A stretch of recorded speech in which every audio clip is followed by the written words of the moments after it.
Stream, what's going on, everybody? The big news that a lot of Commanders Nation was waiting for. I'm not putting myself in that bucket, but we all had a feeling the time was coming. Joe Whitt Jr.'s tenure as the Commanders defensive coordinator appears to be over because I don't really see a path back.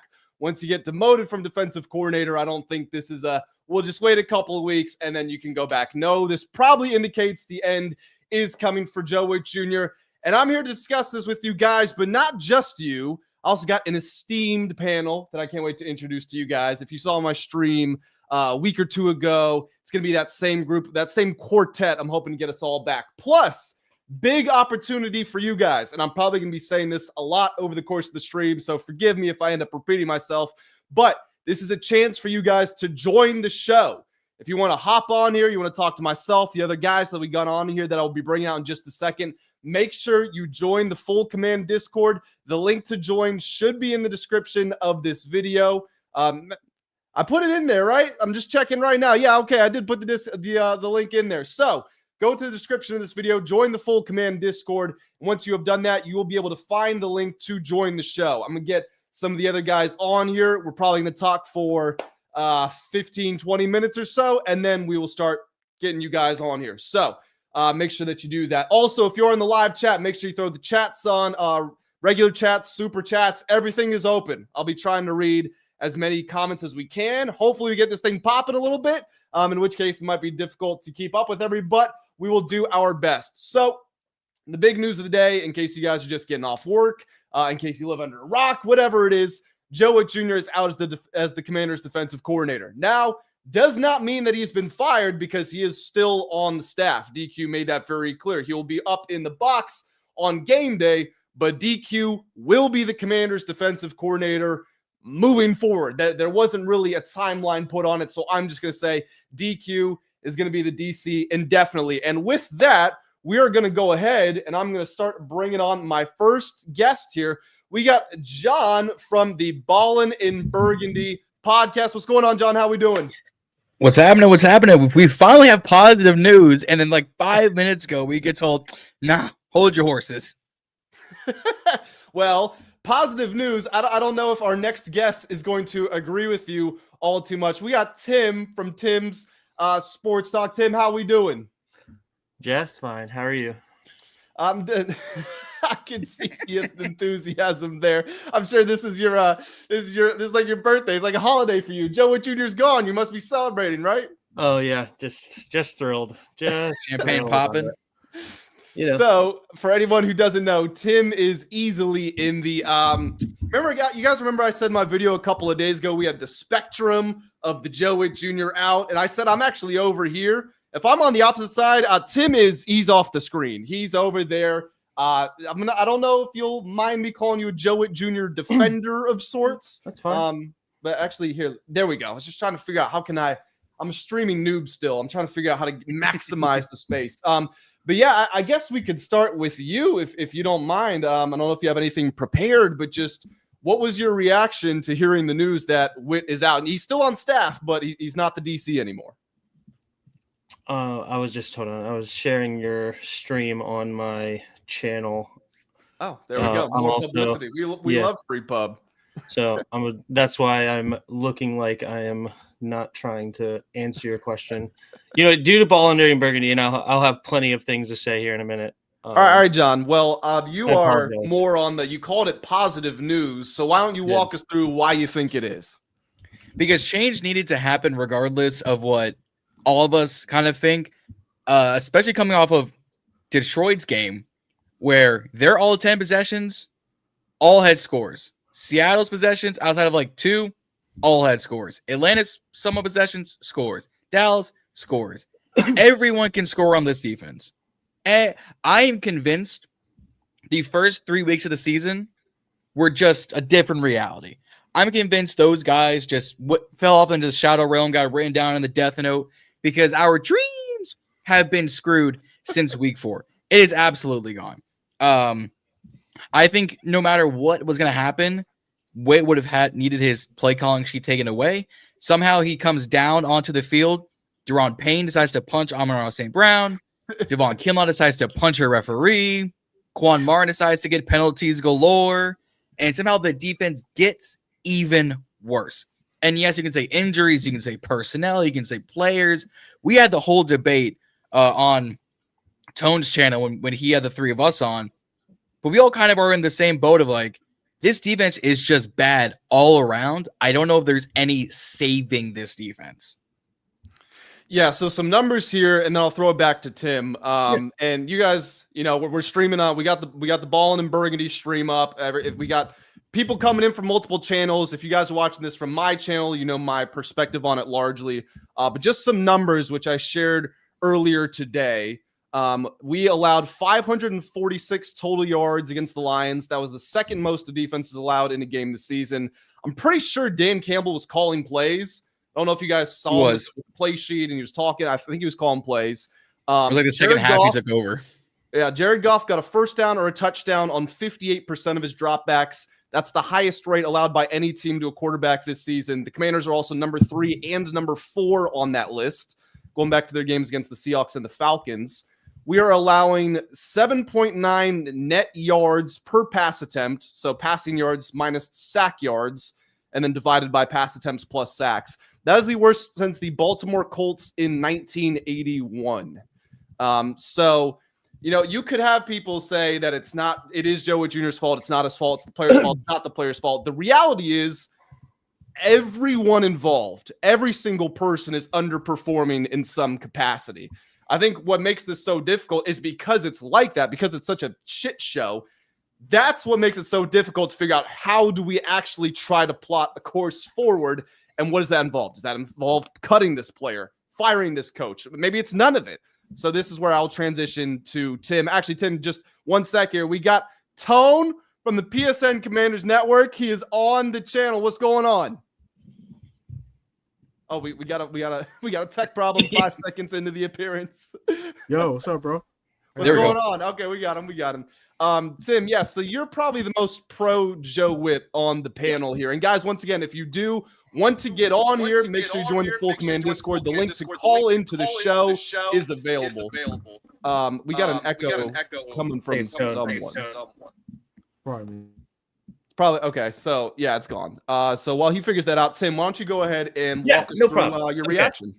All right, my reaction, it was annoyed because obviously the Joe Whitt haters are going to hop on this and say I was right. Even Dan Quinn agrees with me that Joe Whitt stinks and he needs to be taken away. No, this is totally a move that Dan Quinn, just like Joe Whitt coming down from the booth to the field, it made no difference. As in, it was never going to make a difference other than trying to build morale.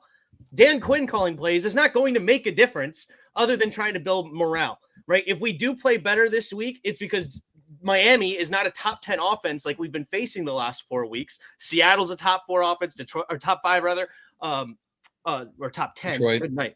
Detroit's a top 10, Kansas City's a top 10, and Dallas all top 10 with veteran quarterbacks, 8+ years for all of them. They have elite weapons. You had CeeDee Lamb, George Pickens, Jakes Ferguson, Javonte Williams in the first one. Rashee Rice was back, Travis Kelce, Patrick Mahomes, of course. Xavier Worthy, elite speed. JSN's leading the league in receiving yards right now. They're Kenneth Walker and Zach Charbonnet, a great tandem there. Horton's obviously played well at times. Then you have this week the Detroit offense that has been elite for the last 3 seasons with Amon-Ra St. Brown, arguably the best running back duo in the entire league, arguably the best running back in the entire league. And then you have Amon-Ra St. Brown, Jamison Williams, a great tight end in Sam Laporta, a top 5 offensive line. This is not shocking that once you lose Dorrance Armstrong, your best pass edge rusher, you already had none to begin with other than DA. Your aging linebacker, the safety position is who knows who's going to play each week. Darnell Savage, Jeremy Reeves. You don't have Will Harris that you started the year with. The corners can't cover a cold. Man-to-man zone doesn't matter. I forgot about Savage. It's a absolute modge podge of players on this defensive side of the football against elite offenses. We've played 7 out of the top 10 offenses in this league. 7 out of the top 10. Well, Okay, Tim, let me jump in here. Let me add some numbers right. to what you're saying. So on Go this, I guess we can call it the stretch of death, really, the last 4 games. So Yeah. if you go by offensive EPA per play, the Chiefs are 3rd in that list. The Lions are 6th. The Cowboys are 7th, and the Seahawks are 11th. Just to add some numbers to what you're saying there. Yeah, there you go. I mean, and if you go yards per game, they're all top 10. Points, they're all top 10. Like they're phenomenal offenses. Number of weapons. Yeah, the number of weapons are ridiculous. So Well, I mean, they don't have Treylon Burks. And we have Treylon Burks, exactly. And so, and that even goes to another point too. We don't have an offense that can also help alleviate the defense to keep them off the field for long sustained drives like we were last year, right? Our 4th down numbers have plummeted from last year. We were like number 1 last year in 4th down efficiency. Now we're down in the bottom 10. 3rd down efficiency is awful. Like, we have nothing going offensively either. So we're giving the ball immediately right back if we're not turning it over in bad field position.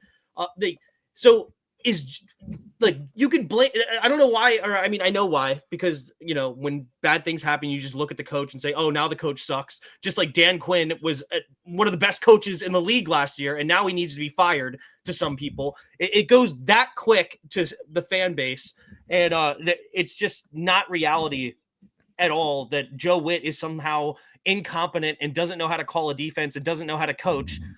It's crazy to me, but such is life. So there was my rant on why Joe Whitt is being stepped down, or whatever you want to call it, demoted, or not play calling anymore. Is just, it's all Dan Quinn is just trying to continue to motivate this team any way he can. It's exactly the same move as Joe Whitt coming down from the booth. It doesn't really change much other than, hey, I'm still trying. I'm trying to do anything. Okay. I'm here and I want to win. I want to try for you. So I'm going to try to make something different. There you go. Tone, I'm going to come to you in just a second, but we do have some breaking news. We can't have anything good here in DC because Treylon Burks had surgery on his finger today, and he will not be traveling to Spain with the team. Not expected to be a long-term injury, but he is out for Sunday. I want to know what finger it is, because if it's if it's this finger, this is all I got for the rest of this team. Means I'm on the same page on this one. This we got the microphone situation sorted out. We good? It went into your mind. It was a scary place. All right. What's your what was your reaction to the Joe Whitt Jr. news? Not shocked. Not shocked. Not shocked at all. To be honest, I see where Tim is coming from. My one problem with Joe Whitt Jr. is his team's not disciplined. And that I'm actually not going to put on Joe Whitt. I'm going to put on Dan Quinn. Like, the 15-yard penalties, the punching people's faces, the crashing out, the nonsense, that's on the head coach.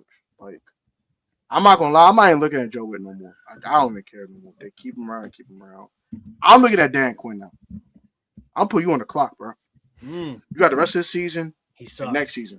Figure something out, or you can go. Dan Quinn, awful coach. Not awful. That's the not game on point, bro. He needs to be on the hot seat. Great coach. This team is not disciplined, Tim. This team ain't disciplined, bro. It's not. Forget the lack of talent. I don't care about that. Like, the lack of talent, that's an excuse. The injuries are an excuse. I'm not mad about that. It's the fact that this team is just out here just doing anything.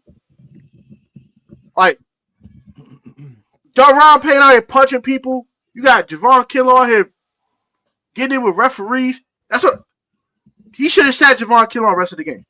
If I'm DQ, I see him doing that. Hey, bro, take a Kinlaw should have been ejected. He's lucky he wasn't. He should have been ejected, but I'm taking it on me. Get out the game, bro. You're done. Go to the shot. You're done. What? You're done. Get out of here. Bye. Granted, Kinlaw did what we all wanted to do for the past 10 years for referees, but that's besides the point. Yeah. Yeah, I mean, that's also true. Yeah, it's just I'm kind of looking at Dan Quinn a little bit. Like, I'm slightly. Like, I'm not saying he's a bad coach or he needs to go, but next year needs to be a bounce back year for him. That's all I'm trying to say. Like, you can't be in week 10 of next year and we're bringing 7. So after the incident with the ref, which was obviously not good, was there just a continuous crash out of Javon Kinlaw the rest of the game? Not really. So But was it not handled? I might talk about just the crash outs. I mean, like the lack of communication, the lack of just discipline in general. Like we're penalized more than 5 times every week. Like we just get penalties every week. We do dumb stuff every week. Guys run into each other every week, i.e. Marshawn Lattimore and Quan Martin, and now Quan Martin insert name. I don't know. It's the discipline on this team sucks. Bobby and Mikey on the goal line. Suck. Mike, they are having a conversation and dude running right behind for a touchdown. What are we doing? What are we doing, man? Sorry, I'm not trying to cover up your guys' face there, but we do have a long comment. This is from Jackson, who's a member of the community, so I want to make sure that we get this up on the screen here. I don't think much really changed between the season and last. We almost lost to the Saints, Bears, and Week 2 Giants. We are just playing legit teams and are nowhere near as lucky or healthy. I'm going to throw this back to you guys in just a second, but just to reinsert my opinion into all of this. Again, everything is going wrong. Everybody involved is underperforming. So when we say, oh, it's Joe Whitt's fault, we say, oh, it's the player's fault.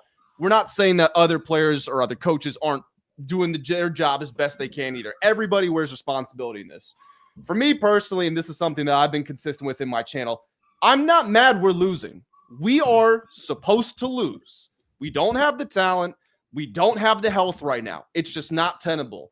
My problem is when you see things kind of to what Tone is speaking about, where there's a lack of discipline. You see some of the basic principles. They talk about arriving violently, the run and hit style. That fails to show itself on a lot of tape. Tim, we were talking in our group chat before, and we were going over some play calls. You made great points about how the calls are correct. The players just aren't executing. But it's something that I've said this entire season, which is I don't know what is going on in the practice field, but communication is off at every level because you see with players running into each other during plays on the field. You see guys blown coverages. There's something breaking down in the chain of communication. And while we all knew moving Joe Whitt from the box down to the field wasn't going to change anything, I can see why the players might think it might have made a difference because clearly the communication has just been off this entire season. So what I'm looking at with Dan Quinn now is actually a good question for you guys. Let's say Dan Quinn comes in and we are playing the Dolphins, who have a very mundane offense compared to the offenses we just played. Let's say that goes fine, whatever. But coming out of the bye Apparently not yesterday. Yeah, true. But let's say coming out of the bye week, we get cooked by the Broncos. We get cooked by the Vikings. We get cooked by the Eagles, right? It starts to look like the same team that we've seen this entire season. This is my question for you guys. Does that reflect poorly on Dan Quinn? Does it reflect better on Joe Whitt Jr.? Or is it just a non-story and this team is just bad? The players are just bad. How do you guys see that? I mean, it doesn't change my outlook because I've already not blamed the coaches from the get-go. So, I mean, if we continue to suck, it just affirms what I said from the beginning. But like, I don't know. Do I blame the coaches? I don't. I don't blame the coaches. But, and I understand that this is a result-oriented league. So if you stink, it is what it is. But I choose to look at it more contextual than that. I think Dan Quinn, Cliff Kingsbury, and Joe Whitt are actually really, really good coaches.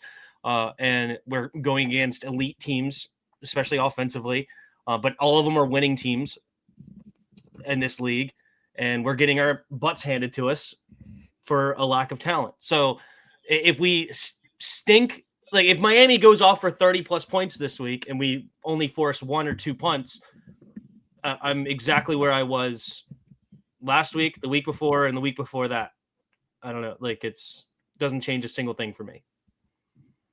Means you're consistent. So yeah, I get that. No, Tim is right. I think because I've been, one to blame coaches. I've also been holding, players under the fire. At this rate, it would just be, all right, I'm gonna grab another stick off the log cabin so I can put this back in the fire. It just stokes the flame a little bit more. It puts out more clickbait titles for all of us to either A, react to, or B, make for YouTube. It would just be run of the mill. It would just be this 2025 season. It'd be like, oh, defense doesn't play bad again. What a shocker. Does it suck that Dan Quinn calls plays? Yes. But at the end of the day, like, what do we expect? I said this on today's episode that I dropped earlier today. what did we expect going into this Detroit game? We all had hope we could win, but we were going to get our backs blown out like this is the Riley Reid challenge. What do we expect the next couple? Yeah, BTA. Nothing but BTA. Like, Miami is not a great team right now, but they just suffocated the Bills. But the Bills also haven't been playing like the Bills the past like 2.5 weeks. I don't know what's going on with them. I think at this rate, it would just be run of the mill, and I don't see a situation right now, unless it's get everyone healthy and have a really good draft, that would instantly change this within the next 5 months. My quick thoughts. I think it doesn't change much for me either because, well, I'll put it this. If the team is still as undisciplined as it has been with the penalties and the lack of communication and things of that nature, if it's strictly just because of talent and just getting cooked, no, it doesn't change anything. But we're having the same exact issues. Dudes running into each other, 15-yard penalties every week, unsportsmanlike this. Dudes can't get in gaps. Players not in position to even make plays at all. Yes, I'm going to the Dan Quinn sideways. I am. Slightly. But like I said, bro, you on the clock for me. You got this and 2026, bro. You got the whole next year, get healthy, get together, and just look confident. And I'm cool. But yeah, I'm looking a little bit more sideways, but not like, oh my gosh, give me Dan Quinn right now today. No. It's like, Can you pull your microphone a little closer? It's I still like why? Like I was like why? Like why is like the same exact nonsense? Like if we're just more disciplined, but we're just getting cooked, I can live with it. All I ask is to be more disciplined. I'm not asking for it to look better. I'm not asking the defense to be more competent. Just don't do as much dumb stuff. Just cut the dumb stuff out. That's all I ask. Get cooked because of lack of talent. I can live with it. But don't get cooked because you're lacking discipline and y'all just out here just doing dumb stuff. That's all I ask. That's all I ask. We got a $5 super chat from Jill Like Sports. Want to say massive thank you for that. Who's the best up-and-coming position coach that could be our next D coordinator? And you know what's really funny about this? Tim ain't trying to hit that right now. Well, you know what's really funny is Joe Whitt Well, I have Jr. a great answer. I have a great answer. Well, I was gonna say Joe Whitt Jr. was an awesome up-and-coming position coach for a long time. The guy was a sensational position coach. He is again right now. That's true. And that's who should be our next defensive coordinator. Joe Whitt. Is he like a pass game analyst or something? He's back in the secondary and coverages. He's a position coach now. Is he back in the coaching position coach? for us now? And that's who should be the next defensive coordinator of this team. Once we get back to the offseason, and you could just chalk it up to this Joe Whitt. He had a rough go, learning experience, and he's going to grow from it, and he's going to continue to get better, and it's okay. Like that's going to be the tact that Dan Quinn takes, because there's really nothing wrong with Joe Whitt's defense other than he has no edge rush. So you have no 4-man pass rush. I don't care who you are. I literally don't care who you are. You could have the Steve Spagnuolo or the best defensive coordinator that you could possibly think of. If you give them these 4 up front, there's nothing. You're not going to call a great defense, especially against these offenses. You're not going to do it. And it's now all of a sudden that Joe Whitt just gets no credit, I guess, for shutting down the Chargers, who was a top 10 offense or is a top 10 offense in the league right now. Scored 10 points, and those came in the first quarter, and we didn't score again the rest of the game. But it's here we are. You just can't. I don't. So I'm looking at numbers from this past week, and this is according to NFLPro.com. They say the Commanders were 13th in pressure generation this past week across the whole NFL. 13th. Huh? That has to be capped. What was the? That has to be capped. What was the blitz rate? The blitz rate was. Give me one sec. Non-existent. Was 29.2%, which ranks 12th lowest. 12th lowest, and we were 13th in pressure rate. Yeah, 13th highest, 12th lowest blitz rate. That's according to NFLpro.com. 13th highest pressure rate. Cap. It doesn't sound right to me. That doesn't. Cap. Jared Goff had all day. He can call his mama, call his grandma, call his wife, even threw the ball. Honestly, no, cap. Jared Goff didn't have all day. He got rid of the ball in a 1.5 to 2 seconds every play. He just destroyed him. Picked us apart right off snap. Like the first drive, you had immediate throw downfield to Amon-Ra where he dropped it. You had the quick angle route out of the backfield gone in a second. You had the swing route on the right side. You had the play action, hit it immediately to the flat with the tight end. This was the first drive. And the ball's out of his hands in 2 seconds. When can you get pressure? That's why I'm also going to be highest pressure rate. What are they only counting when he held the ball for 3 seconds? Because who was number one? Is it the pressure? Jets? In pressure? Yeah. The team that generated the most pressure last week was, this is not surprising because this explains it. I'm so sorry. I think I did it for the entire season. I still have questions if that's for the entire season. Oh, okay. Well, it's actually even more insane. If we only look at week 10, they say the Commanders were 6th in pressure rate. 6th in pressure. And they on that narcotic. They blitzed at the 4th highest rate. They blitzed on 46% of plays.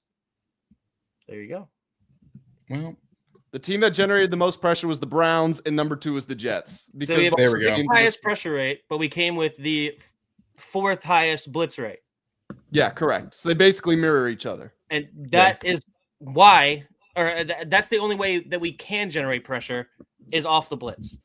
That's how we generate pressure. Yeah. As we come with the. How many times have you seen this year? I'm sure you've seen it watching these games. Bobby Wagner free to the quarterback. Like how many? And that's scheme. That is Joe Whitt scheming up an empty pressure or no blocking against Bobby Wagner. Like faking the one side blitz, bringing Bobby Wagner or overloading one side, confusing the offensive line. Like that. It's all of our pressure is a scheme. Like, how often have we seen a defensive end just Myles Garrett it and just destroy the right tackle and get to the quarterback? Can you? I only saw Jacob Martin do that twice. I've only saw that twice. Maybe, right? I saw it twice. I saw it twice that same game. So, some more numbers for you guys. Yeah. The Lions, when Jared Goff was not under pressure league-wide last week, he was 2nd in EPA per play. When he was facing pressure, he was 11th in EPA per play. Just still a top quarterback.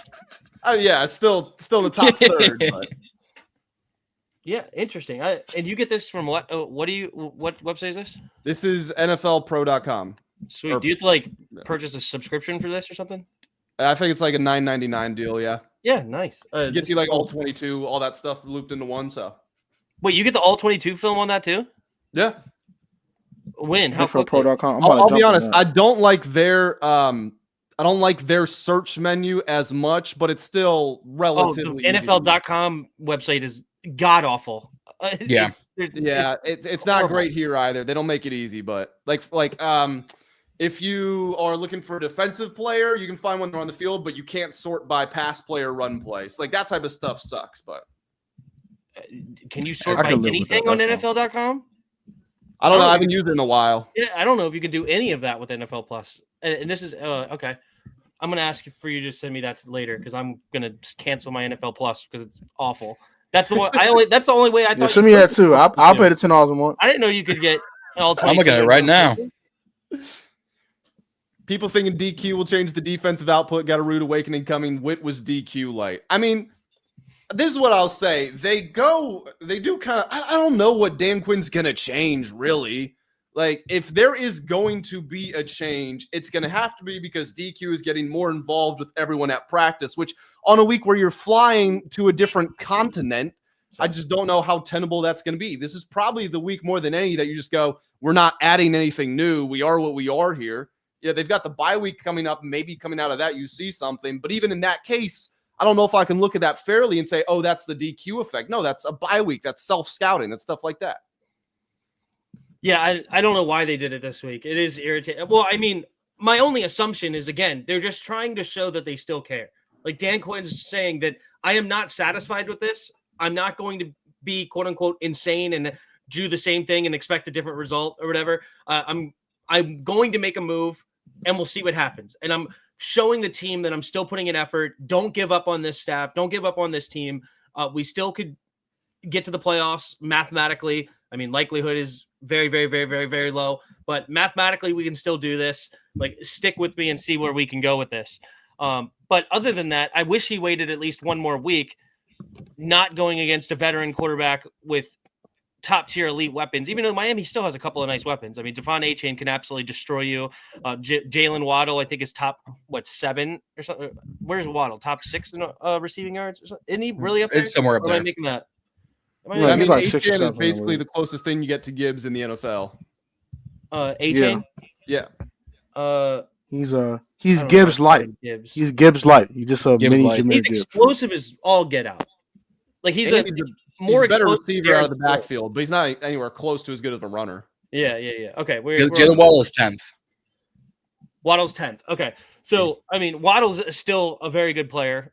Mike McDaniel can still dial up an offense. The one thing where Miami is going to struggle compared to the other teams we played is their offensive line is not going to be as good. I don't know what the numbers are, but I know Patrick Paul is their left tackle, and I did not like him coming out of Houston. So, I mean, maybe he's developed more than what he is. I gotta jump in here. So I don't know if you guys were playing college football when it came out after like 10 years off, but I did an online dynasty with my boys, and we all picked. I think the max was 3-star programs, and we all joined the Big 12. But we had like Coastal Carolina and ECU and stuff like that in the Big 12. And my team was Houston, so there's no Houston slander allowed on this channel. I have a soft. I actually root for them when they're playing now. I'm not like I watch their games. I'm a fan now. I don't know anything about. I'm Houston, a fan now. I was not a fan of Patrick Paul coming out. He said no Houston slander on here. No, I'm gonna cue you up for this because this is the play we were talking about earlier. Again, from Jackson. Shout out one of the community members joining in here. I hope DQ won't call soft zone on 4th and 1. So this is the play we were talking about. I have it pulled up. I'm gonna go ahead and share my screen. And this I can also show off the all 22 access that I get. There you go. You guys see that, right? You see it? Hey, You see it? Okay. So I'll back this up all the way. Let's just let the play run through, and then we can talk about it. That's fine.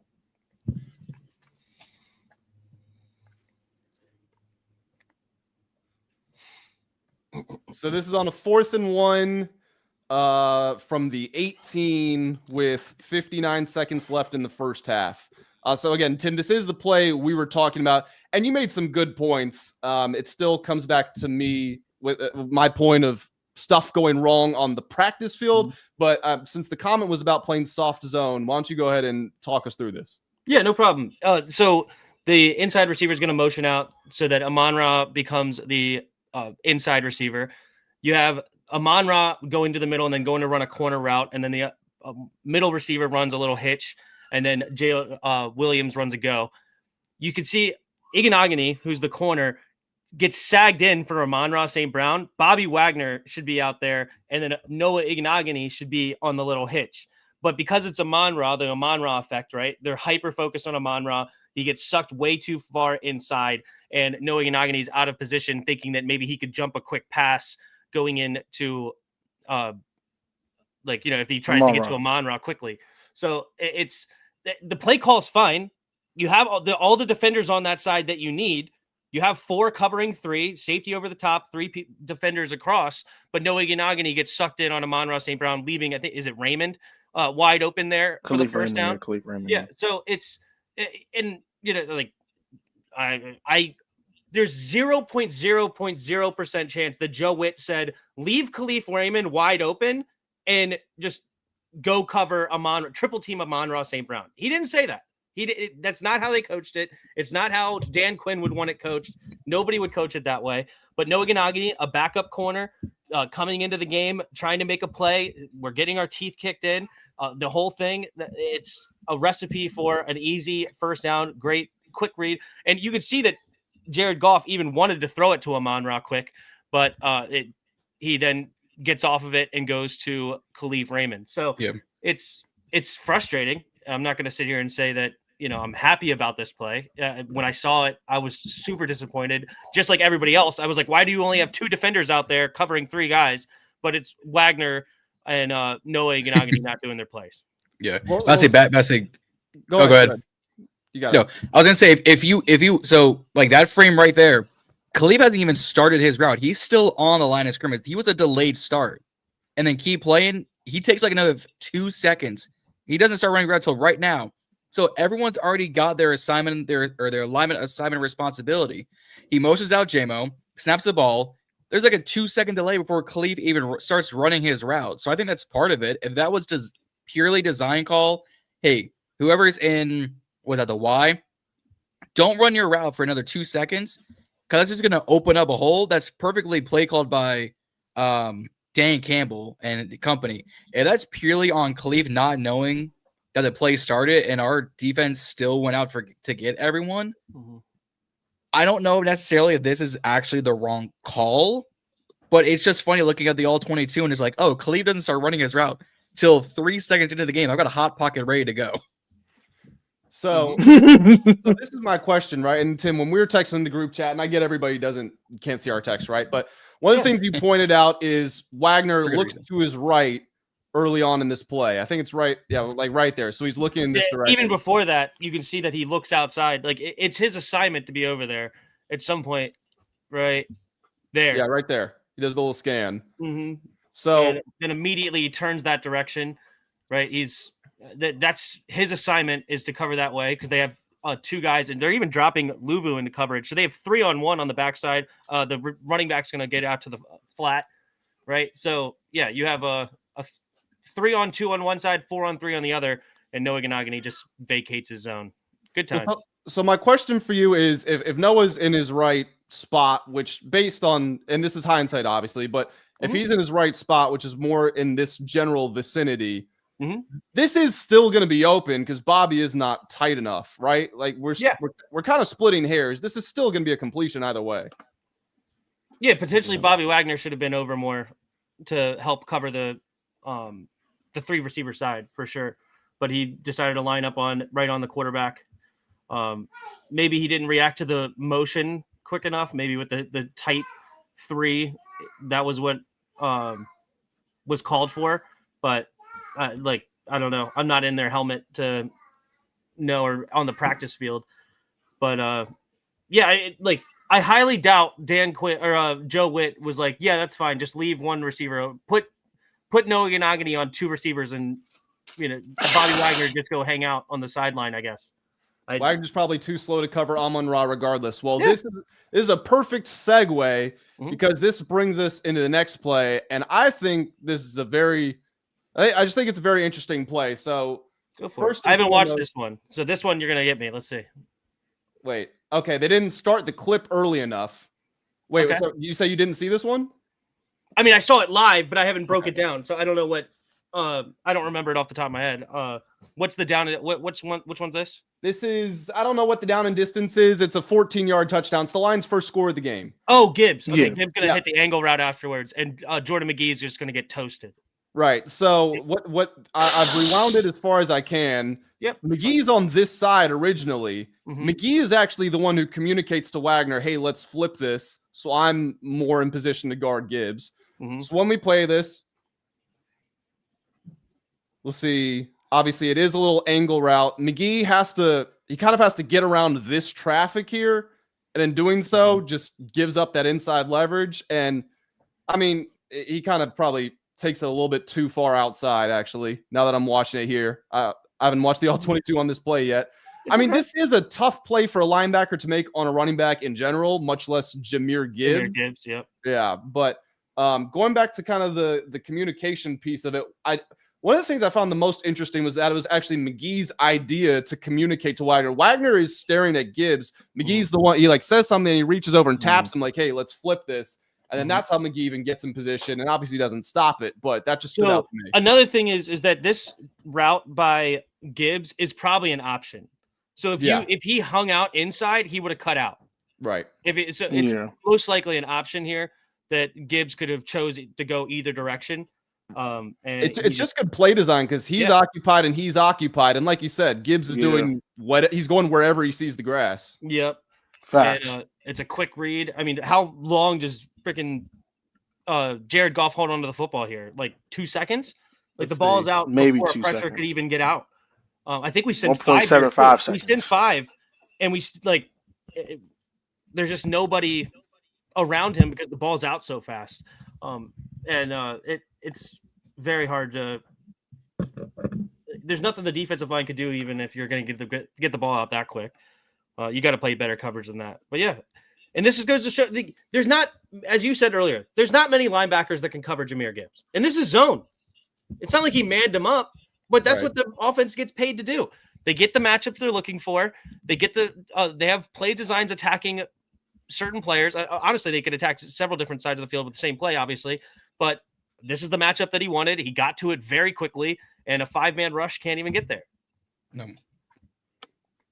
It wasn't even a bad rep by Louisville either, because he brought that tackle all the way around. It was just Jared Goff's putting that ball on second and a half, 2 seconds at the max. Yeah. Gibbs run that option route. Execution. It's not even a terrible rep from McGee either. Like there's a slight miscue, maybe like that extra. Right there. Here, back it up. That quick stutter step. Like right here, that final step does it. But again, if he doesn't do that, Gibbs probably just goes outside anyway, and he might not score on that play, but he's going to get it to like the 5. Yeah, I mean, where's Quan Martin? That's the bigger issue here. Like Quan Martin, the free safety, like he's the one that should have prevented the touchdown. Like, yes, McGee couldn't stop him from catching the ball, but where in the world is freaking Quan Martin going? Off this throw, he's like for real. The corner. What are you going to do out in the corner route? What are you going to cover actually Sam Laporta? understands that the word safety is in his name, and it means it's his job to be the safety valve. Yeah. Quan gives up a lot of big plays. Yeah. Quan is trash. I'm tired of being nice. He just sucks. Is Joe Whitt really telling Quan Martin to double the corner there? Like, make sure you overplay the corner of Sam Laporta. That's the play call.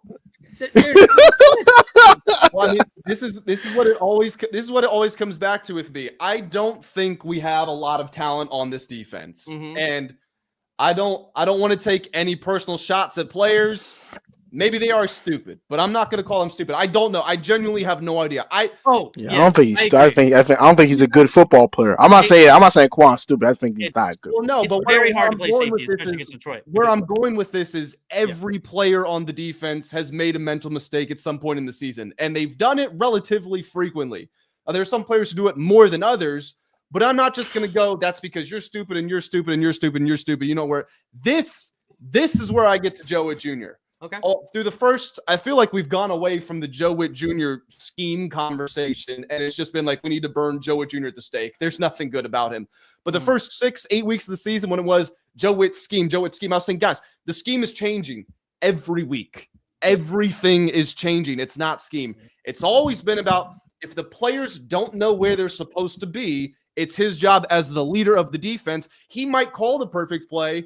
But I mean, he told you when he went to the press conference and he said, hey, we dumbed down the playbook because nobody could figure out what we were supposed to do. He was telling you that guys don't know where they're supposed to be. But even in that situation, after dumbing it down, we had 2 blown coverages in the first 20 minutes of this game where guys were running wide open. And I'll try to pull up the other one. It was quarters. You guys might know the play I'm talking about. I'll try to pull it up. But this is where I get back to Joe Whitt Jr. And this is honestly where I don't think any of us have an answer, because unless we're at the practice field, seeing how he's talking to them in the meeting room, seeing how he's communicating with them, we're not going to have an answer. But when the defense is this bad, we just got to try to figure out something.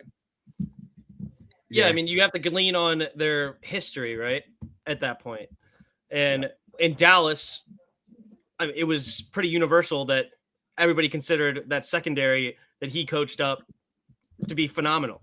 Right, Diggs led the league in interceptions. Deron Bland led the league in interceptions. Like, he got other guys and pick sixes. Maybe Dallas it wasn't number 1 in EPA during the DQ and Joe Whitt Jr.'s time in Dallas. Yeah, and he's like, anyway. So there's obviously a lot better pass rush over there as well. They had Micah. They still had Lawrence, I think, for a few seasons. Yep. Now he's somewhere else, right? He's in Seattle. Yep. He's in Seattle. He scored 2 touchdowns last week.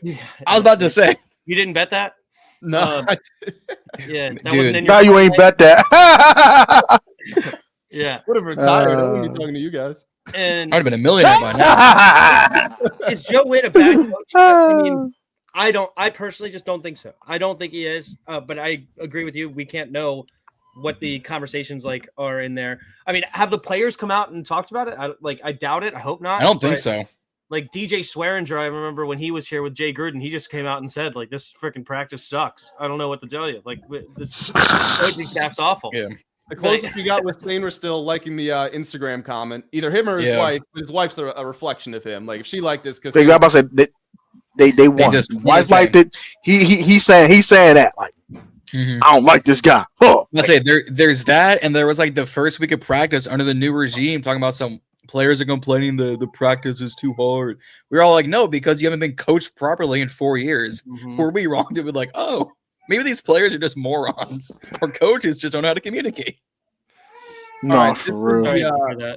This is the play. So watch this. This is, I don't know what down and distance it is. It's at the Washington 31 early in the second quarter. There we go. I mean, just all the space in the world. We got quarters here, and there's just nobody close. There's nobody. What do you say? What's the down and distance here? First and 10 to 11 minutes left in the second quarter. This is the best clip that you showed that would make me hate Dan Quinn. I hate cover 4, especially on first down. Hold on though. Okay, this is very strange. We have 3 guys on the left in the flat. Like, you have Lubu dropping back in coverage. You have a linebacker. Why is you heard that before? This is very strange. Why is that linebacker? Hold on. Which linebacker is that one? Is that McGee standing next to Wagner right on the left? That's Lubu. This is McGee. This is Why Wagner. is McGee there? Wagner. Yeah, you've got 2-on-2 and 5 on 3. Yeah, but depending on where the running backs go, like there's no way that those 2 are supposed to be standing right there together. No, there's no way. Look at Luvu and McGee; they're standing in the same position. Look at Wagner. What are we doing, guys? When's my meal? Oh my gosh! But this is what I'm talking about. Like this is a communication issue. This is where I get mad at Joe Whitt Jr. Doesn't Bobby have the green dot too, or does McGee actually have it? I think it's still Bobby. I think it's still Bobby. It is Bobby. Is McGee has it when Wagner's not on the field. What in the world? I mean, Jordan McGee is definitely. What is this nonsense? Even Luvu's like, old man. What the hell is this? McGee is out of position here. Why is he not on the inside? Yeah, McGee's doing anything. What the hell? Or Wagner is out of position. I mean, maybe so he's covering the tight end. I'm gonna blame the YN on that one. We're gonna blame the YN. I'm sorry. I'm blaming the YN. I'm not blaming old man Bobby. I'm blaming the YN. I mean, I don't know. The way it plays out, McGee and Luvu are in the same zone. There's no way that's what he called. There's just yeah, McGee definitely out of position, bro. It gotta be McGee. You have a rookie there, right? Or is McGee the second-year player? Second year. He's second year. Yeah, Pig. He's still a YN though. That's what YN do. YN things. I mean, Joe Whitt definitely didn't call this. This isn't what he called, but he definitely didn't call this. It's supposed to be for communication, and this happens. It's crazy. He did call it, but it's not good. It's not good at all. Oh, I gotta laugh, bro. Cause this is hilarious, dog. Like, what is this nonsense, bro? What is this nonsense, bro? They're standing in the same spot. They're the same exact spot. Like, what are we doing, bro? Look at the space over here. He's so much space. If they back up any more, that's probably 6. If you don't go tackle him, that's 6. That's crib. Yeah. All right. He's out of there because Quan not gonna tackle. He can't tackle us. But yeah, he gonna get in the end zone over with. I appreciate you having me on, Grant. I'm gonna get off here. I'm gonna go call the game play-by-play, but I appreciate you having me. For real? All right, I'll have fun. Yeah. I just decided to hop on. As I said, I was amped enough in the text message to go ahead and get on here. And for real. Lit. Channel, link in description, all that good stuff. Make sure you go drop him a sub over there. It does great stuff. Appreciate it. Hell yeah. Anyway, it was nice talking Thanks to for you guys, hopping on. and I will talk to you guys later. All right. Tim Tirico, go be great. We're gonna call him Tim Tirico from now on. Tim Tirico. But what is this nonsense, bro? Like, It is what is absolute this, nonsense. bro? What is this? What is this nonsense, bro? You guys, Dude, you all- guys remember being a little kid and like whether you were with your boys or you're in PE class and you were playing capture the flag. Yeah. And, like you always, Yeah. you knew the fast kid was in class, so you always had to keep eyes on him. He's down here, and this is just the kid that gets picked last and everything. We don't worry about him. We'll leave him over there. We'll give him. Mhm. We don't care about that guy. He the guy I don't want to care about. We don't care about that guy. Okay, you don't care about that guy? Let me Dude, get back all to, Khalif has to do is okay, just keep running down the middle and he gets a touchdown. Let's be honest here. yeah. Exactly. Because Quan's not going to tackle him, bro. Me, you, and Grant, no, he's not tackling, bro. Quan going to hit with the little shoulder lean like Young Joe. He going to hit the, oh, see you later. Touchdown. And separate his shoulder again. I did it again, guys. Oh. Let me catch up on the comments here. Grant, you have Dan Quinn's email. Shout out to Trey from the Sports and Things podcast. They had me on recently. Literally one of the funniest one of the funniest moments I've ever had on camera happened there. So make sure you go check it out. I think Ron I'm gonna go check Rivera that is right now. available if he's looking for a DC. You guys remember when they asked Ron Rivera what the problem was and he said quarterback? Mm-hmm.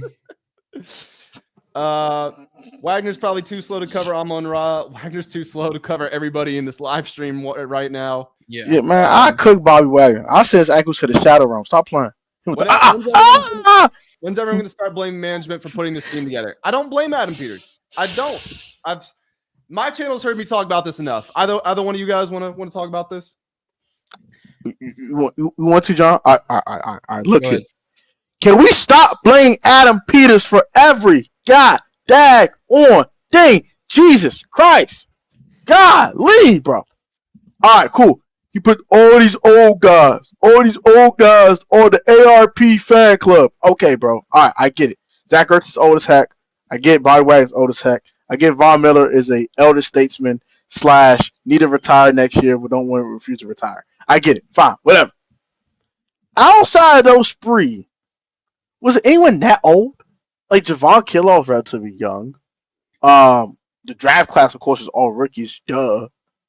Frankie Louvu wasn't old last year when we picked him up. Like, just because we have the oldest roster in the league doesn't mean we have a league of old men. Like, we don't have like 55 million 30-year-olds. Like, it's like 5 30-year-old players on the team.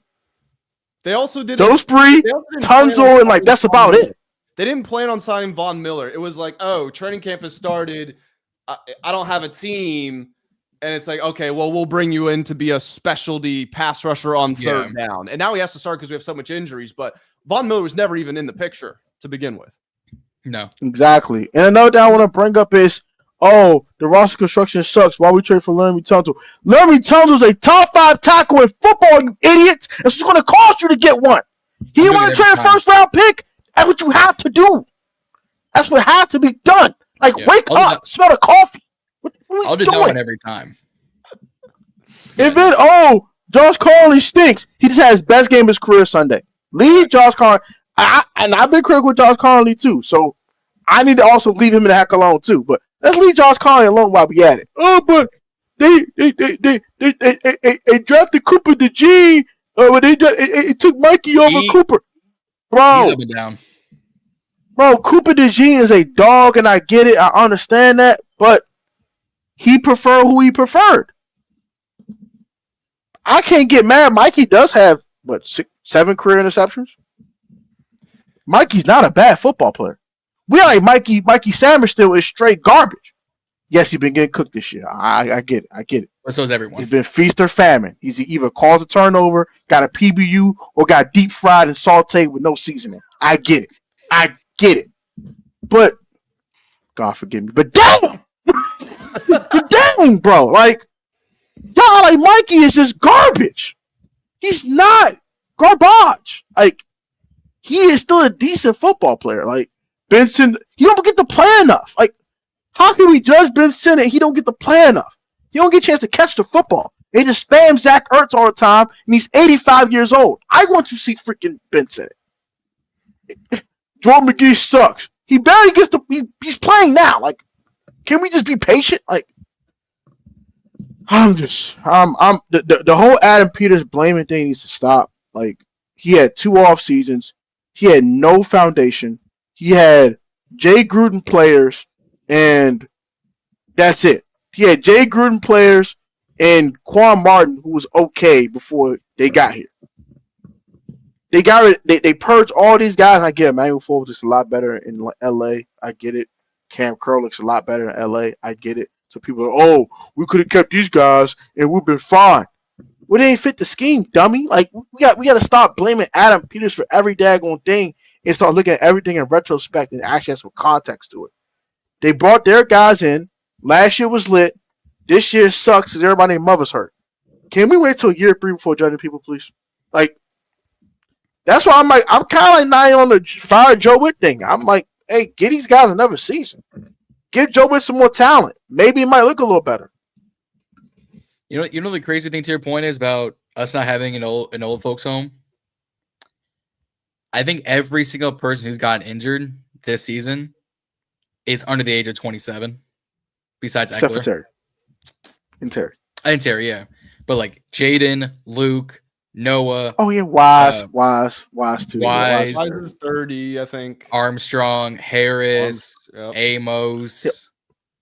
All of them are YNs, unquote. So what are we crying about, bro? What are we crying about, bro? The old dude's actually still playing. Old man Ertz still out there playing. Old man Vaughn still playing. And this is the thing. This is the thing too. People are getting mad that the most, if someone's trashing AP and it's not about the draft picks, it's about the age and not spending the money, right? Well, he's not spending the money because he's keeping flexibility, knowing that our rookie quarterback's going to make $70 million a year in the next couple of years. Now, this offseason, he's got to spend the money and he's got to spend it correctly. This is the most important offseason the Commanders have had, and I don't know how long. But him not spending the money is specifically so that this year and next year, he has the flexibility to spend it how he wanted. Also, the whole reason when people say, oh, he went bargain bin shopping, the whole reason was so that he could make us a competitive team, get vets in the room to develop the young guys while not committing. Also, don't know if you guys know this, teams aren't very eager to let their young superstars just go to free agency. I don't know if anybody's pulled up the upcoming wide receiver free agency class. It's trash. Like the best player on there's like Christian Kirk. So what do you want him to do? How do you want him to acquire these players? Oh, you want him to trade for him? Okay, well, he actually goes and does it. And the Marshawn Lattimore thing didn't work out. But I get so mad at revisionist history. When he made that trade, everyone was saying, I'm so glad we have Adam Peters. Oh, man, this is unbelievable. How did we pull this off? It hasn't worked out, okay? But when at that moment, we had a Super Bowl. We had a chance at the Super Bowl. And you can't say we didn't because we got to the conference championship game. And he knew Emmanuel Forbes and Michael Davis and Benjamin St-Juste was not the cornerbacking room that was going to give you a chance to win the Super Bowl. He had to make a trade for a corner. He did. It didn't work out. You don't use hindsight for every single minute detail. And yes, he gave up a third and a fifth and a sixth. That's not exactly sending the farm for Deshaun Watson and then he basically never plays for you. Like, yeah, I would like to have that third round pick right now too. This is the Laramie Tunsil deal is even worse. I know how bad we are, and I would love to have the 38th, 39th pick, whatever that second round pick is going to end up being for Houston. But in the first round, let's say we draft an edge. Let's say we draft a corner, whatever. We shore up the defense. When that second round pick came up, we would all be saying, AP's got to nail the left tackle right here. We have the left tackle, and he's not a rookie, but he's going to be in his prime for another 3 to 4 years, which is when you're in this rookie window. And when you're not in the rookie window and Tunsil's 34, 35, he's off the team. Everything lines up. So that's my rant about AP. People are just angry and they want someone to scapegoat. They want someone to criticize, and they're throwing daggers at anyone they see. That's true. That's true. The wide receiver, the 26th wide receiver class, as of right now, this is where contracts end. This is where everything happens. It's Debo. It's Mike Evans, but we all know he's going to return to Tampa. Yep. Christian Kirk. Might hang it up. Or that. Jacoby Myers. He'll probably get a long-term contract. I would Jawan imagine that was Jennings. part of the trade. They probably said under the table sort of agreement. We'll extend you. Probably. Diami, Tutu Atwell, Hollywood Brown, Jawan Jennings, the white man Adam Thielen, D Hop, Khalif Raymond, Jahan. I still can't become a wide receiver 3, although I get all the chances. Dotson, Dortch, Noah Brown, Rashid Shaheed, Keenan. I finally became the Chargers' all-time leading receptions leader. Allen, Josh Reynolds, Tim Patrick, Elijah. I still can't make myself a wide receiver more. Alan Lazard. I only rely on Aaron Rodgers. Lazard. You scroll all the way down past Hunter. I still can't find the field to run fro. Braxton. I'm still another just white receiver who can't catch. Barrios. Kendrick Bourne. The biggest name on this list is going to be George Pickens, but I see him getting a contract inevitably. And then isn't Alec Pierce a free agent too? Alec Pierce is it's the Commanders' hope. Alec Pierce. I like him a lot. And then it's guys like Jalen Tolbert, no thank you. David Moore, no thank you. Laquan Treadwell, I forgot about him. I remember that ESPN documentary they did on him back in the day. Yeah. No, for real. Like Cody White, DJ Montgomery, Bo Melton, Mitch Tinsley, Malachi Corley, Gibson, Xavier Gibson, like a whole bunch of young depth practice squad people. Like maybe Jalen Coker, I would throw like a 1 year, $1 million contract just to bring some youth.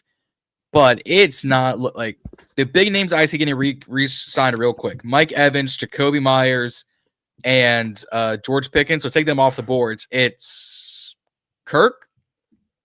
It's Debo. It's Tutu Atwell. Like makeup. Like who are we gonna be like? I thought Wanda was free after this year. I thought his contract runs out. He probably is too. But like, are we really itching at the bit for a Wan'Dale Robinson home breakout season in Washington? I'm not. He bet what the hell we got. He bet what the heck we got. I want to talk about this comment here. This is from the same person who started off this conversation about AP. The way AP is moving, it's going to take at least 2 or 3 more seasons to have a decent team. The way that if Howie Roseman was our GM, it would take 2 to 3 seasons to be sustainable. I think that's a better word. To sustainably win. It would take Les Snead. It would take Brett Veach. However you want to cut it. Did you watch the preseason? We in 3 games, we lost by an average of 24 points per game, which is what's happening to us right now because the same guys who played in the preseason are playing right now. You don't fill these slots. And yes, we're missing a draft pick. We're going to get a compensatory pick for John Allen, so we're going to have 6 instead of 7. Is that one pick? What would have been the difference between us getting to filling out the roster completely versus not being competitive? No, these things take time. We had the worst roster in the NFL by a long shot. I know the Jets suck. The fact the Jets had Sauce Gardner and Quinnen Williams and Quincy Williams and Garrett Wilson and Breece Hall, they did a great job drafting. It's not any of those players' fault. It's not the GM's fault. And this is why you can't look at results. You have to look at the process. You have to look at what did they try to do? Where did it go wrong?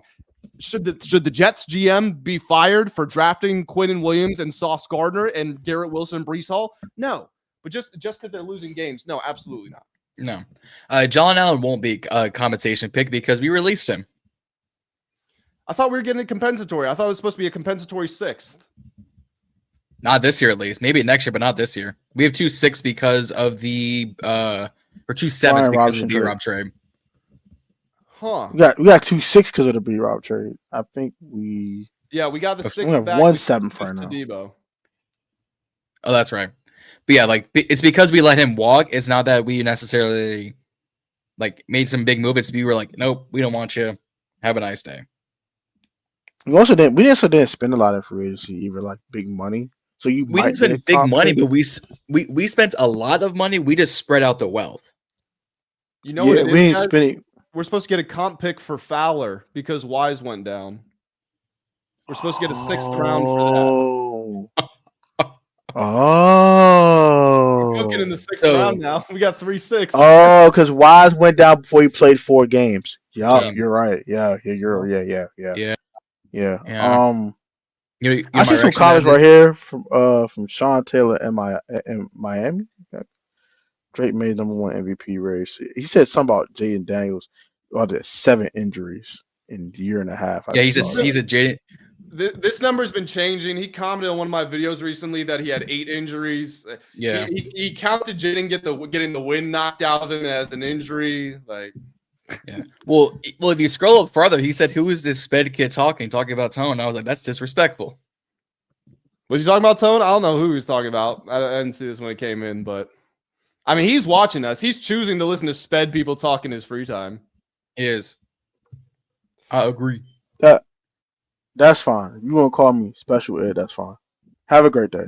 I'm not even about to. I ain't about to. That's like my outro. Have a great day. Have a great day. Go about your life. I ain't about to entertain your nonsense. No. Drake May wasn't the right QB for us. Jaden is still the right pick. So I've been open in saying this. I wanted us to draft Drake May. I am totally content with Jaden Daniels because Drake May is having a great year. Not talking down on Drake May. Nope. He's had some really good games. He's mostly played a bunch of trash cans. Now, when he did play the good teams, he looked very good. But I also saw my quarterback look really good when he played some good teams. So Drake May's got some way to go. There are definitely things to like about him. People are going to point to availability right now, and that's understandable why. But it's too early to call this race. We're a year and a half. We know it's a Jaden and Drake May race. Caleb's not in it. Bo Nix is not in it. McCarthy and Penix, they're not in it. But definitely not. Too JJ early. is trash. Drake May is great, though. I'm not taking that away from him. Drake May's a dog. I love Drake. I do too. I initially wanted, ironically enough, the first 2 months of scouting, I was like, all right, I want Drake May Washington. I think he would fit, whoever we're going to draft. He looked more polished. And then I looked at Jane Daniels and I went, so I'm going to eat some crow for this, but let me go get Jane Daniels. Give me the athletic, big arm, can be mobile quarterback. Now, the problem is I think I liked Drake more because of his size and stature, being a little bit more of a thicker frame quarterback. Because Jaden takes a little younger too. It's all of the time. Yeah. Where at least Drake is like, if I'm gonna take a hit, I'm at least gonna get this ball out, regardless if it's an incomplete pass. Yeah. More changing numbers here. AP spent 8 draft picks on Tunsil and Lattimore. It was actually 7. And one of those 7 was swapping fourths, so it was really 6. And then it was a 5th in a Lattimore trade, so you already spent 5. So let's stop the nonsense, bro. Like, this is stop the nonsense, bro. Tunsil's Please. worth the picks. Watch the film. Exactly. Tunsil's been a top. Thank you. Tunsil's been a top 3 left tackle this year, just like he is every year of his career. Yep. Penalties aside. Dog. This is a dog. Sorry, my phone. I didn't mean to cut you off. Oh no, you good, bro. This is your show. I mean, your show's fine. But yeah, I don't understand like people just hopping on this negative Nancy narrative. All right, I'm gonna cut the Jaden thing out. Look here, bro. Like, yes, he's gotten hurt a lot. Like, with the rib and the knee this year and the hamstring. Jane needs to protect himself better. Mm-hmm. And also, I think I'm gonna put some onus on Cliff. We don't run under center enough. I don't think you don't run the ball enough to stay balanced. And I've been saying this all year. We are 3-1 when we run for 150 yards or more, and it's actually the game's in the balance. We're 0-6 when we don't. That's the identity offensively. Like, Cliff needs to wake up, cut the nonsense out, run the football. He does it with Marcus Mariota. Oh, shoot. All right, back up quarterback. I need to run the football. Jaden's in. 5. Save the day. Bro, what the freak? Cliff be pissing me off with that. That's something that really grinds my gears and annoys my everlasting soul with Cliff Kingsbury. Run for football. Gosh sakes. Well, we got some betting odds, and this is not gambling.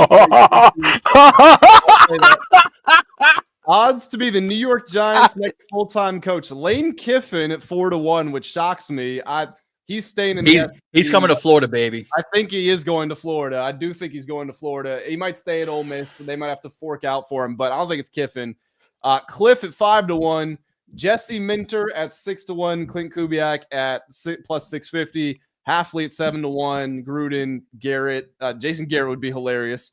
Joe Brady, I could see that kind of, although I think there are other spots that make more sense. Mike McCarthy, Bill O'Brien. But Cliff, I get Lane is the betting favorite, but I really don't think he's leaving the SEC. Because why would you? No. You make more money in college and you have more long-term security. I've said it the past 2 weeks. The greatest job in the world is a fired Power 4 coach. Yeah, 100%. It's the greatest job in the world. I can go get a massage. I can drink a Mai Tai and still make $668,000 a year from Penn State, or per month. Excuse me. Yeah, I was gonna say that number is pretty low. Yeah. No. It's $668 per month. Brian Kelly's is even more, which is outrageous. No, for real. Like, coach, you want to slide this couple dollar bills over here? We all could afford, a few $1,000s from you. You don't need it all. You don't need it all, my boy. Your bills paid. You know what I'm saying? You good, big dog. Yeah, mine aren't. I need my bills paid. Mine aren't. So keep it coming off, cuz. You know what I'm saying? Yeah. So I mean, at this point in the season, there's really not with the defense thing that's obviously been dominating the storylines with all the changes and everything. I guess the one other big picture question that is still looming out there, and I know this is a very fiery topic, but should they bring Jaden Daniels back? Yes or no? Someone, I wish I could remember who, someone in the media asked DQ at his press conference today, does the demotion, does the loss on Sunday, does that change their plans with Jaden Daniels? DQ very predictably said, haven't even thought about it. If they lose to the Dolphins, I don't see him coming back. If they win, maybe. Like, if they go out there and the offense scores 35, 40 points and they feel like they're in rhythm and they can get Jaden some good reps, good for his development when he comes back, maybe there's a chance. But if they're sitting there at 3-8, I just feel like they can't. No. Because we had this whole debate when all four of us were on Tone's show and Tim was on, and he was saying, you've got to get Jaden the reps. I'm taking my shoes off because my feet hurt like a motherfucker. It's been a long day at school because I'm still the youngest out of the three. I'm still at school today.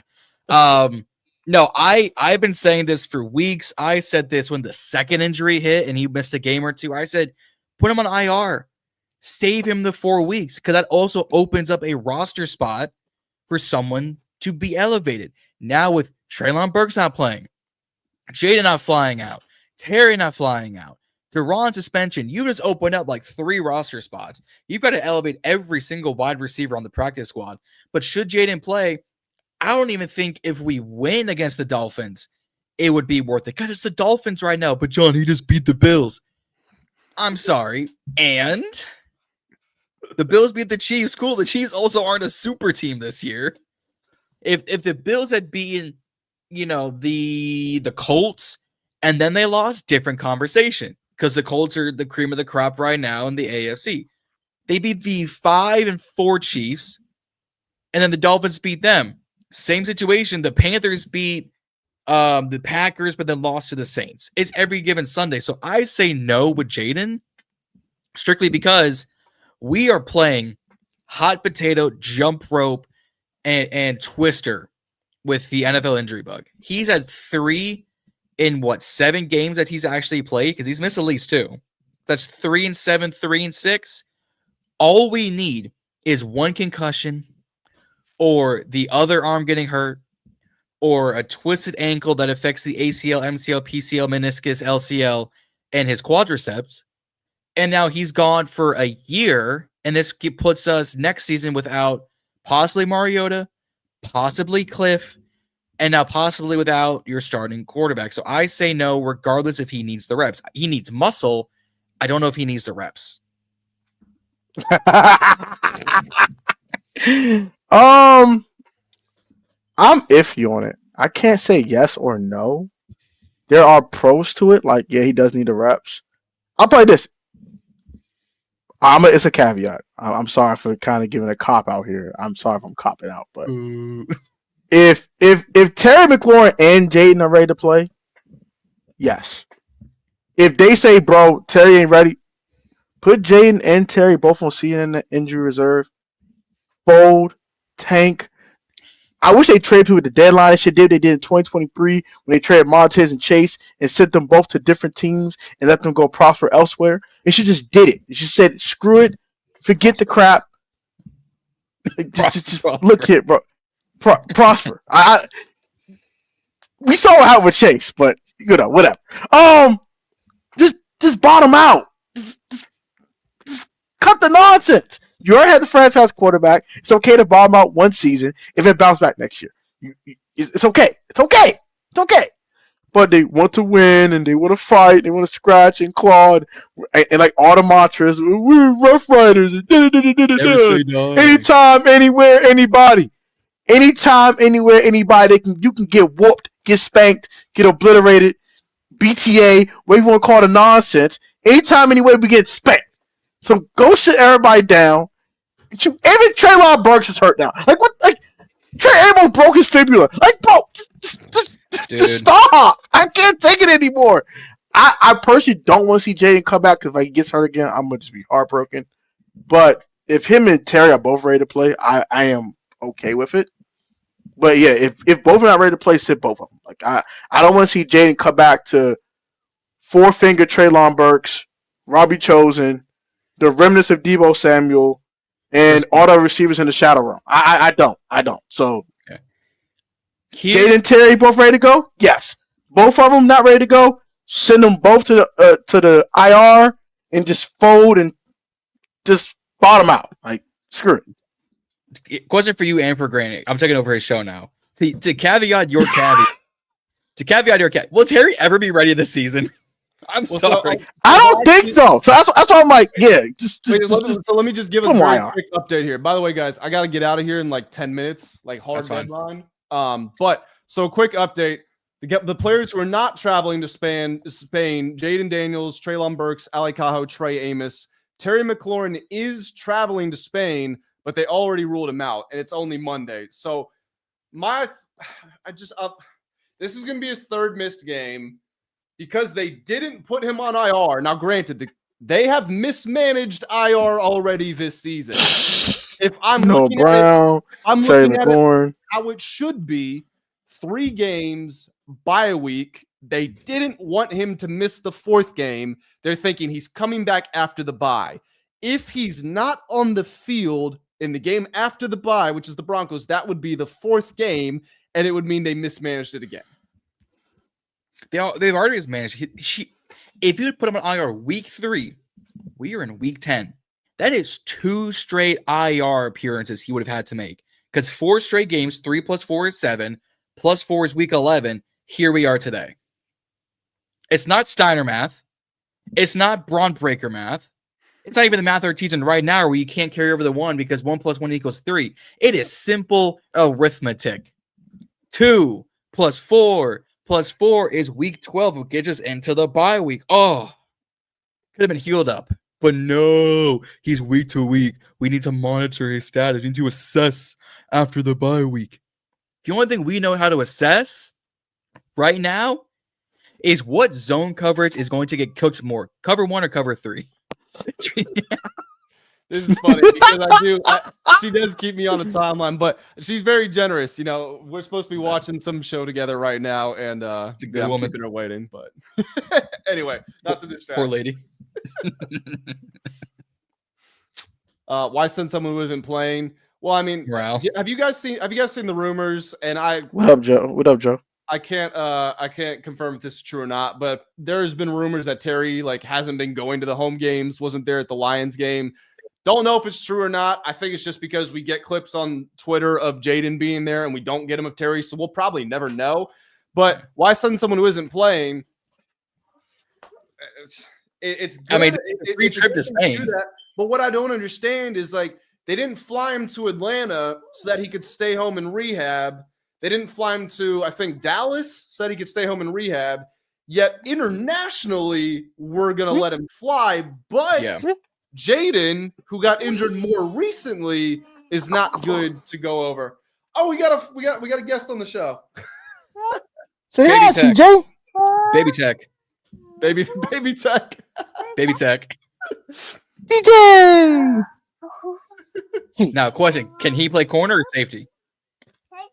I think he can play both when he get older. Amen. We need an edge rusher. That's true. Need a little TJ edge rusher. TJ, you gonna get the quarterback one, man? We got to start. Yeah. That might get the quarterback right now. There we go. That might get the quarterback right now. Actually, I don't know. He's gripping onto the snacks pretty well. I think he can play wide receiver. He's a little slender little fella. He might be able to. Hey, punt returner right there. That's all we need. I'm Oh my gosh. I don't even Lord. I don't even know how to respond. Lord I'll be- Jesus. All right. As a It doesn't Lord, even make, Lord, it doesn't even make Lord. sense. We're moving on. Well, I'm gonna pray for you, sir. I'm gonna leave it like that. I'm gonna pray for you, okay, sir? Golly, what the heck, bro? But no, I mean, if I'm Terry, like a free Shoot. trip to Spain, anybody? Like, it's a free trip to Madrid. I wouldn't say no. I'm not saying no. Shoot. I No. was Free trip listening to Madrid, heck yeah. John Keim earlier. I think he was talking with the Junkies, and he was talking about how he like wasn't excited to go and all this. And then after a minute or two, he's kind of had this moment of realization. He's like, you know, I am traveling to Spain on someone else's dime, so I probably shouldn't complain. So yeah, Exactly. that's probably the right answer. Hey, free Yeah. money is always good money, except when it's a WNBA player flying you out. Then I got questions. Anyways, my next question is Dietrich Wise flying out? Because he's been at home games too. I think the difference with him is just that like his season ending, so he doesn't have to worry about rehab trying to get back quickly. You know what I mean? Yeah, Yeah, he can just chill. but That's hilarious. That is hilarious. That the fact he said WNBA can fly you out. Flying We you got out. questions. hey, We gotta there's think always about been- Debo. What do you think about Debo? I mean, He's been solid. he's been solid. A few drops, but every wide receiver has dropped the ball. I think except McCaffrey, but now he's hurt. So it's like, who can you trust to catch the ball? Luke is a low key hooper. Like I'm gonna Dude. say this, I don't think he'll ever get like 100 yards in a game. But if you throw it to him 3 times, he'll catch all 3 of them for 45 yards. Like That's what I'm saying. Or But that's all 56 yards and a 43-yard touchdown or something. Like I mean, If he- okay, the 50-yarder from Jaden against the Chargers, that is a difficult catch. Nobody, Terry might. It would have been tough for Terry. Like that is no one else has a chance aside from Terry. And Luke, who's been getting like no reps all year, snagged it. That one play, that one play, I'm not even kidding, was enough for me to say, okay, we got something there. I want to see him. He had the toe tap on the sideline a couple of weeks ago. Mm-hmm. Look, I've been on the Luke McCaffrey train since like a little after we drafted him. So I was like, I got to do some scouting. I wasn't doing a lot of scouting on Rice wide receivers. DBs, yes, but not wide receivers. So I did the math and I was like, okay, we can use someone of this caliber. He has solidified hands. This is his second or third year actually playing wide receiver. Well, Joe, that's not an excuse. Well, guess what? Now most of us are saying, oh, Luke McCaffrey could have been a very solid wide receiver 3 or 4 and give him more reps. He would have been there. Guess what? We'll never know now because he's also injured. Brent, I'm about to crack on you, and this is a joke, okay? But this is my favorite form of racism right here. Comparing white wide receivers to other white wide receivers. This White on white crime. white on white crop is crazy. Oh my gosh. you can never compare a white wide receiver to a black wide. It's got to be a white guy on a white guy. Edelman, Welker, Yeah. McCaffrey, Renfro, Fro, Thielen. Yeah. Thielen. Oh, Steve Largent. Oh yeah. Largent. History books. Yeah. Who else you've got? What great wide? What Jordy great Nelson. Jordy Oh, that's a good Nelson. one. Air Jordy. Yeah. Air Jordy. That's my boy. What other great wide receiver? I mean, if you want to throw like Adam Humphries in there just because Dwight Clark. Dwight Clark. yeah. Who else can we throw in there? I mean, Bolitnikov. Jason Witten. I mean, he wouldn't play tight end, but he was kind of a big wide receiver. Big slow one. Big slow one. Luke's dad, Ed McCaffrey. Ed McCaffrey. McCaffrey. Yep, Yeah. that's a good one. Chris I mean, Collinsworth. Lukey Luke. Hey, start up the train. Shout out to Lukey Luke. Luke Man. out here being the better McCaffrey brother is outrageous because CMC should quietly be in MVP conversations. We on the talks. down Nah, low. for real. CMC's On the low-key a wide down. receiver these days, though. Have you seen his longest run this whole season is 16 yards? It's yes. You know, for real. If I was playing wide receiver, he playing running back. He gets For like real. 90 receiving yards a game. So, hey, like, it's great for spam, PPR fantasy. CMC. Great for PPR. Man, what? My man's averaging like 20 free fantasy points a week. Like he just OD'd on people. I'm looking at the timeline. I think I got like less than 5 minutes left. So I'm just looking at the timeline if there's any breaking news. I open it up. First thing I see is the Eagles may have gotten away with a false start on a tush push. Yep. Of course they did, bro. What else is new? Oh, I just What else is new? Literally 3 of their linemen are blocking before they snap the ball. Yep. Cheating. This is cheating. It's just all right. You know what? This is how we'll close out the play. Or the play. This is how we'll close out the show because it's a play that we've been talking about for a long time. And I know what my opinion is. I'm interested to hear your guys. I don't want to ban it because the Eagles are good at it. That's not what it is. I want to ban it because it cannot be officiated. It's like when Wilt Chamberlain first got to the NBA, or no, sorry, I think it was Kareem. When he first got to the NBA, they banned dunking because they didn't think it was fair because they didn't know what to do. And Shaq with like the hack-a-Shaq stuff, they had to change the rules because he was such a revolutionary player. So we're just at the point where they have no clue what to do. And honestly, it's in the Eagles' best interest not to do it because Jalen Hurts has the turning radius of a school bus now, whereas he came into the NFL as a legit like dual threat guy. Now he's still a very good runner in a straight line. If you ask him to move at all, it's like Bobby Wagner, putting Bobby Wagner at quarterback. Yeah. It's not just because the Eagles are good at it, because Buffalo can do it from time to time, and I think occasionally Baltimore does it. Yeah, Buffalo's it's not a football. Yeah, but it's not a football play, it's a rugby play. But John, isn't that just the same as football but down under? No. Because in rugby, it's like 5-on-5 6-on-6. With a football, the rugby football is the size of like Tone's kid. It's a massive ball. Also, pause. You mean our quarterback number 1 this weekend? That too.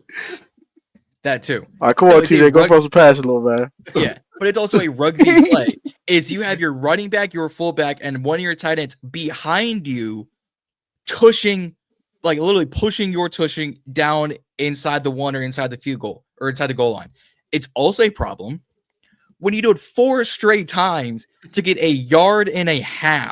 When you have arguably one of the best running backs in this league in Saquon Barkley, although this season doesn't look like it, arguably one of the better wide receivers in this league in A.J. Brown, but doesn't look like it this season. Arguably one of the better tight ends in this league in Dallas Goedert, but doesn't look like it this season. And arguably one of the better quarterbacks in this league than Jalen Hurts, but doesn't look like it. But yeah, you know what I want to do? I want to participate in the reverse pregnancy and push into my center. Push across the goal line. Push underneath the glute and the testicular view of my offensive line. You know, it's also literally not a fair play. It's in the NFL rulebook. The offense is allowed to push the offense.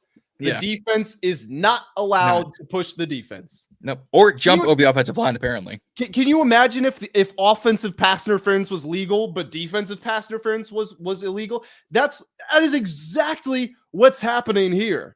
It's an illegal play that they can't officiate. Yeah, I agree. They should ban because you just can't officiate it. It's impossible to officiate. like the whole joint with the Giants when Hurts fumbled. They're like, it's not a fumble, it's for progress. He fumbled the football, bro. What are we doing? Like, crazy. You can't officiate it. You can't officiate it. Progress. After the play had ended, they went back and said, "Oh, forward progress." They did not call it live. Yeah, it was so bad. Trash. So they got banned. It got banned. It got banned that track. It just has to go. All right, guys. Well, it's 8:59, so I think this is my cue. Guys, everyone in the live stream, appreciate you all being here. I know we're about to wrap up, but this video does get posted as a video, so hit the like button, helps us get out there in the algorithms. Also, make sure you go check out both these guys' channel. Also, Tim, who was with us earlier, all the links are down in the description below. If you guys want to join in on future live streams, you can do that. Join the full Command Discord. The link is in the description as well. So we are going to head out of here. We appreciate all of you guys being here, and we will catch you in the next one.